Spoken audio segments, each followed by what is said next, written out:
Yan.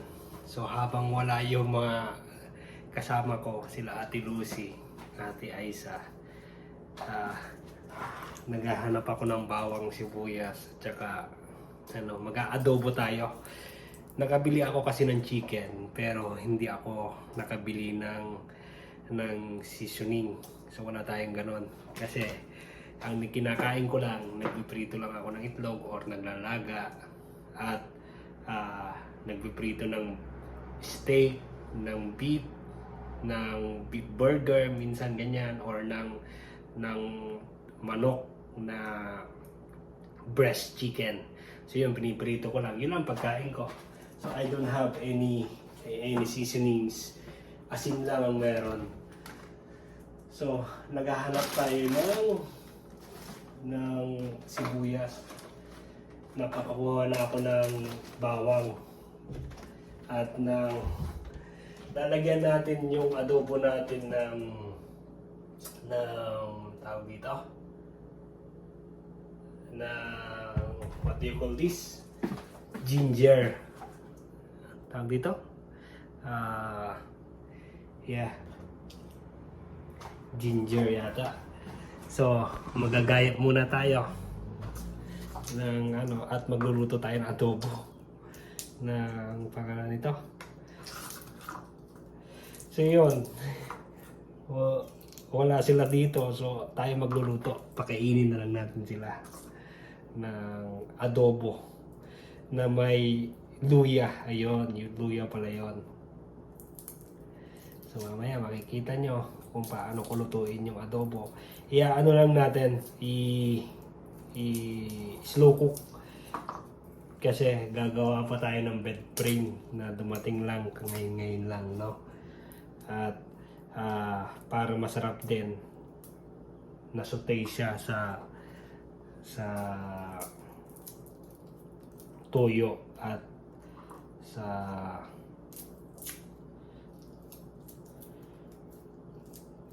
suka.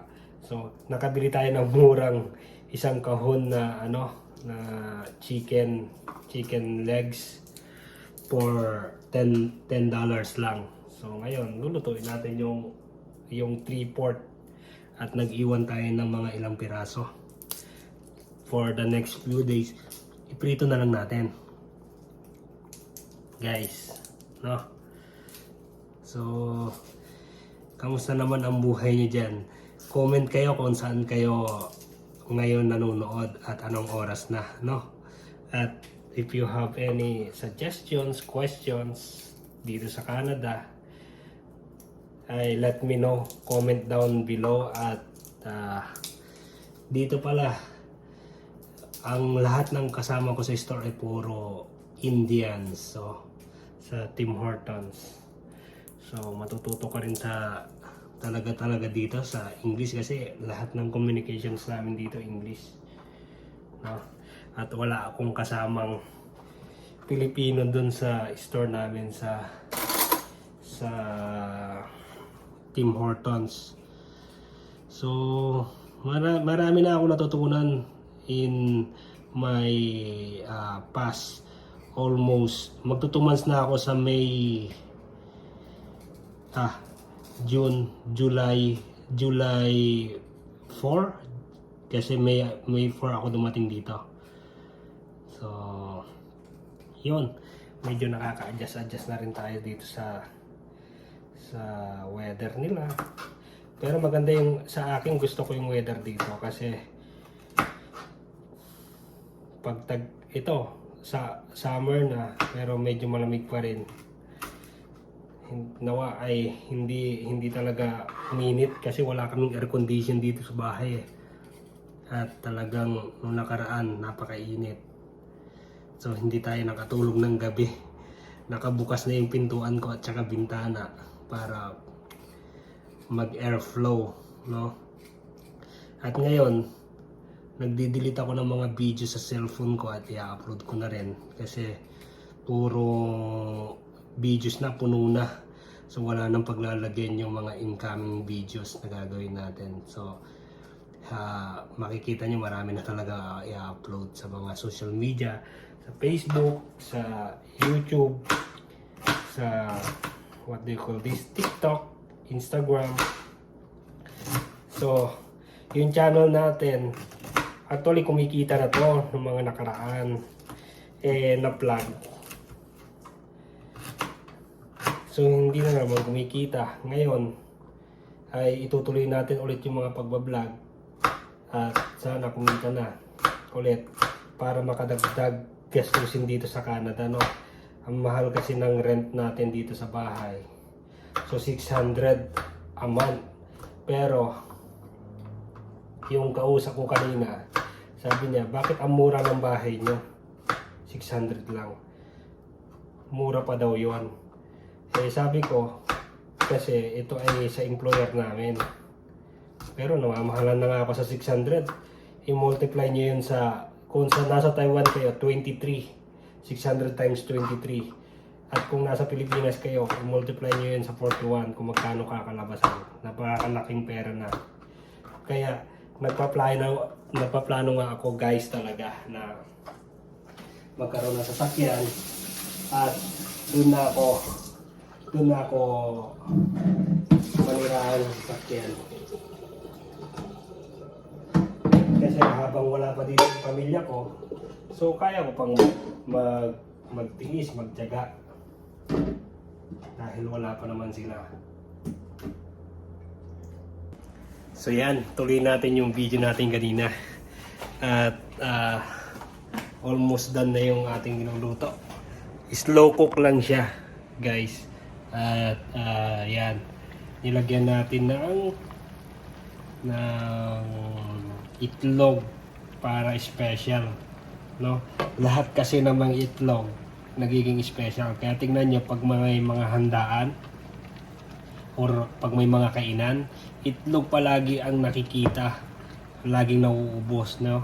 Napansin nyo ba yon, guys? So ito, ginawa nating special adobo. Yung itlog, kumuha lang ako sa mga itlog namin dyan. Tigdadalawa na lang kami. So kakain tayo ngayon. Titikman natin yung ating niluto na slow cooked chicken. So ito, tikman natin. Ito ay hindi ko na nilagyan ng tubig. Ano lang yan, toyo at saka suka.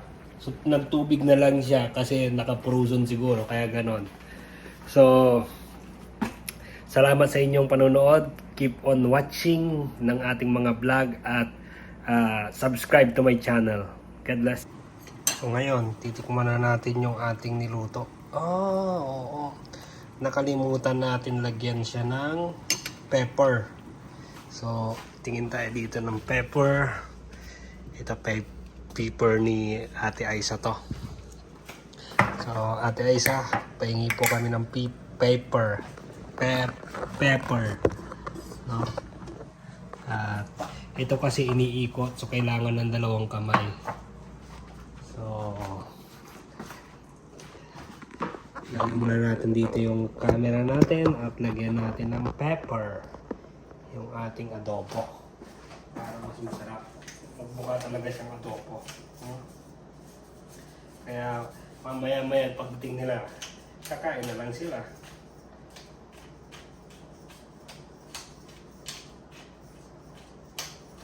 Kasi may pasok yung dalawa ngayon.